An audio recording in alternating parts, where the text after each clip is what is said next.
Well, I'm going to start work on this fork mount now for this telescope. Again, it's in pretty filthy condition, so we'll give it a good dusting down and then we'll take it apart to clean all the individual bits and pieces. This here should move and it's extremely stiff, so I don't know what's going on there. So what we'll do, I'll get this camera up on a tripod in a moment, and what we'll do is just give it a quick brush down, get some of this muck off. As you can see, oh dear me.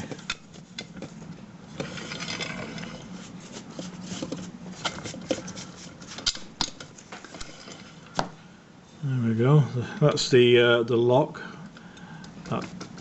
And there's still a lot of play in there. We'll have a look at that again in a moment. So I'll get this this camera onto a tripod and then we'll start taking this to bits. Well, I'm going to take these arms off now. Oh, these are just these bolts here. Hopefully they're not in too tight. Oh, there's one.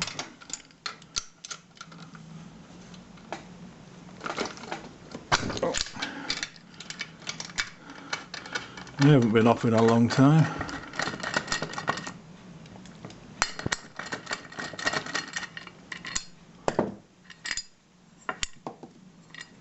That's that one off.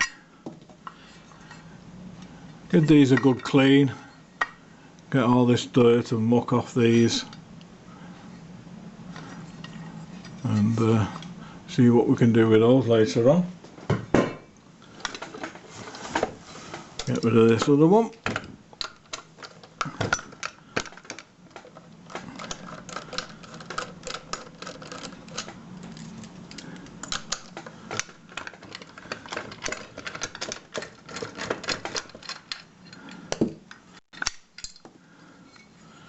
There we are. Yeah, pretty mucky. I'll put that to one side. Put those bolts somewhere safe, and we'll have a look at this base unit now.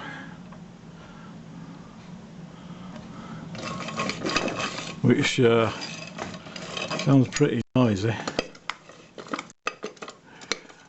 This base piece was loose like this because there's a bolt at the bottom here, and that was actually just finger tight. If you tighten that up, get that the right way,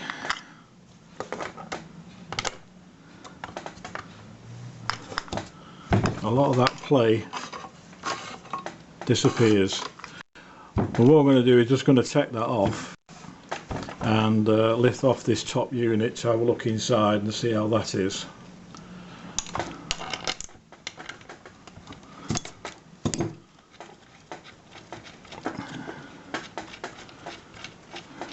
You've got your two motors there which drive the right ascension, that's that and that. No idea if they work because I've not applied any kind of power to this yet.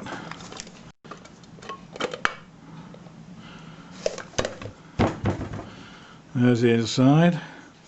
That's all your power cables in there. It takes 240 volts, so I need to stay away from those.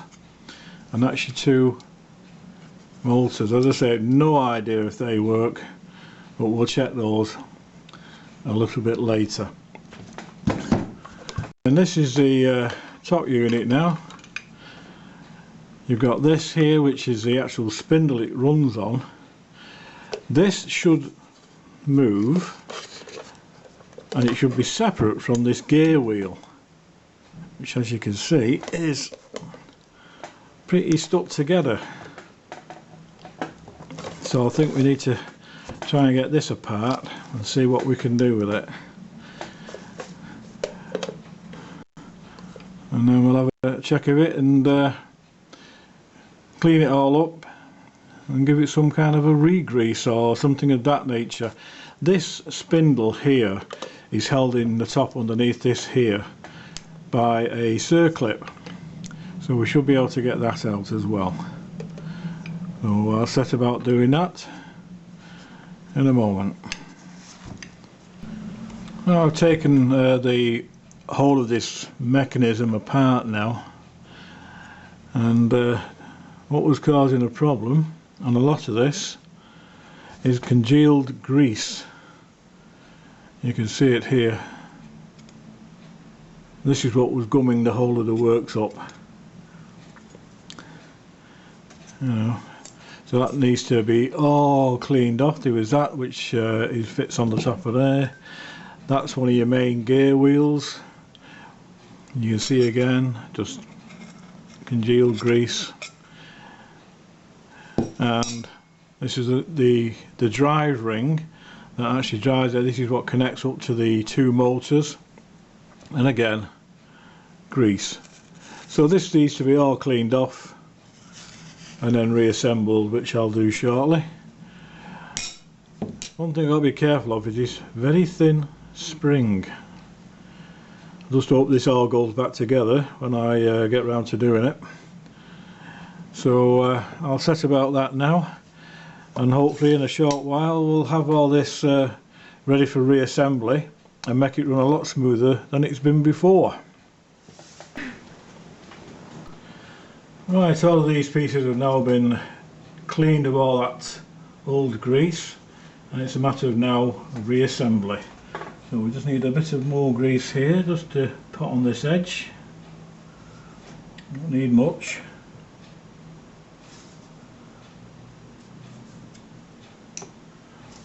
That bit will now go onto there. This spring holds it all in place and is liable to spring off as you're trying to reassemble this.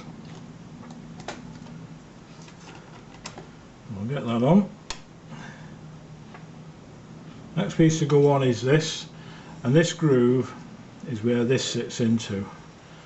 So if we get the holes lined up near enough. There we go. And there's that spring that's just gone off. So we'll try again.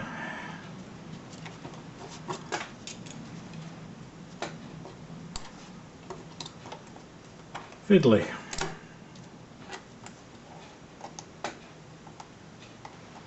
There we go. Turn again. Get that directly lined up with those holes.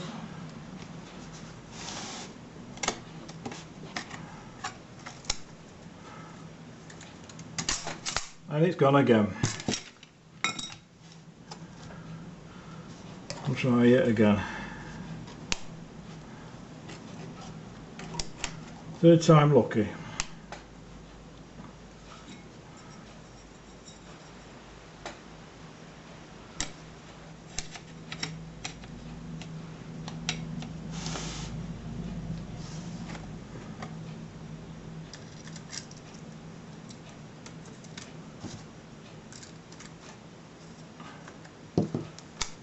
And we managed it this time.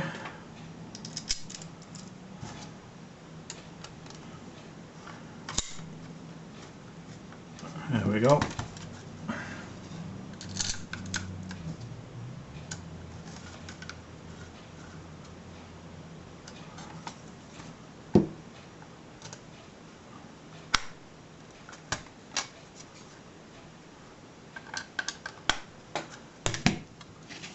That is certainly a lot smoother than before.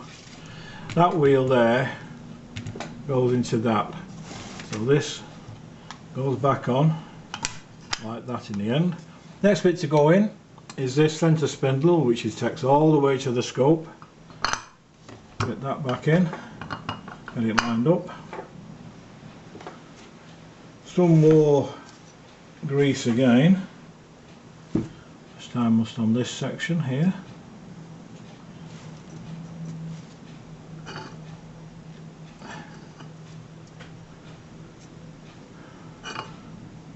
There we go.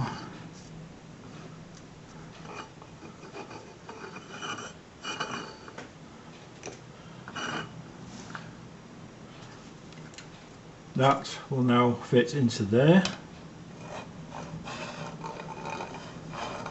That feels a lot better.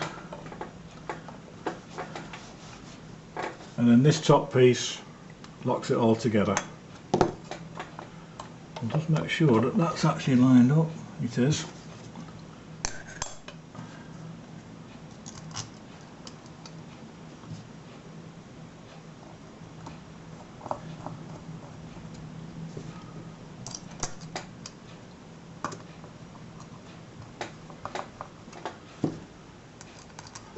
That's this assembly looking a lot cleaner, and with all that old grease taken off, which was gumming it all up completely. Get those tightened down.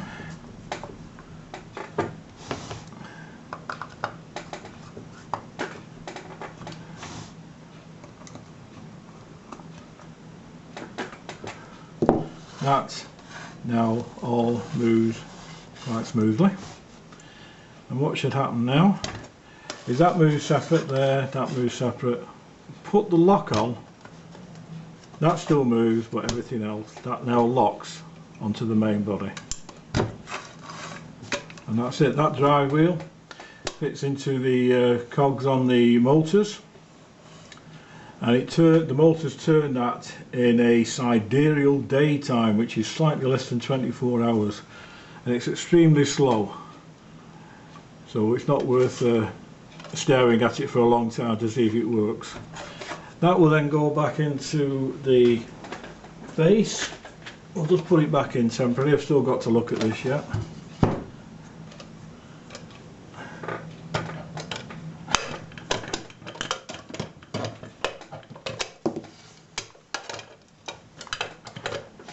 That goes into there. There we are, slotted in. And we'll temporarily put this back in. Just not the camera there. And we'll see how smooth it is now.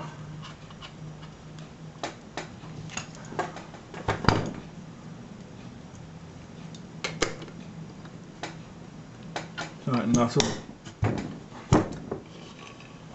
And that is a lot different than it was before. It's all nicely tightened up. That moves as it should. Lock it up and it now all locks. So that's a good job done. All this has been cleaned up. The two mounts, the side mounts, have been cleaned up as well. So it's certainly looking a lot better than it was before. Well, the next thing to do is just take this off again. Well, I was rudely interrupted then by the battery failing on the camera. But this is the base, and what we're going to do now is just put some power to it and see if we can hear the motors actually going. So let's give that a try now. Well, I can hear one, this one. Not sure about that one. And of course, they're that slow, you can't actually see them moving. So the only thing to do with this now is just set up the GoPro on a time lapse for an hour or so and see if we can pick up them moving. I've made a couple of templates which I'll stick over, and we should see these moving round. So I'll set that up, and we'll then see if we've got any power on this. If we have, we'll reassemble everything and see if it will actually track properly with a scope on it.